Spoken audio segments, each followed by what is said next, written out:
ప్రశాంత్ యాదవ్ గొడ్డలి ఈ మధ్య ఇన్స్టాగ్రామ్లో ఎక్కువ ఇతనే వస్తున్నాయి. చలి పెడుతుందని లేస్తలేవా, శాతం అవుతలేదని లేస్తలేవా అని చెప్పేసి మనోడు మంచిగా బాగా వైరల్ అవుతాడు. ప్రతి ఒక్కరు అదే అల్లారంగా పెట్టుకుందాం అన్నట్టుగా ట్రోల్ చేస్తారు అనమాట. కొంతమంది ఏమో ఏమరా వీడు బట్టలు షర్ట్ వేసుకోకుండా ఇట్లా చేస్తుండే ఏంది వీడు చిల్లరగా అని చెప్పేసి చాలామంది ట్రోల్ కూడా చేస్తారు. కానీ మొత్తానికైతే మనోడు కొంచెం వాస్తవంగా యూత్ అంటే ఇట్లా చెడుకి అలవాటు అయిపోతారు అని చెప్పేసి మనోడు మంచిగా చెప్తుండు.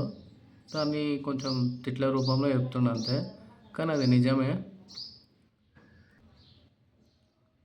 మారరా మారరా మారరా మారమంటే మారవేంట్రా అని చెప్పేసి మనోడు అది అనేది బాగా ఫేమస్ అయిపోయింది. కొంతమంది ఇంకా ట్రోల్ చేసుకుంటా మారుతారా మారుతారా ఏడవకరా ఎందుకు ఏడుస్తున్నావురా అని చెప్పి అనుకుంటారు.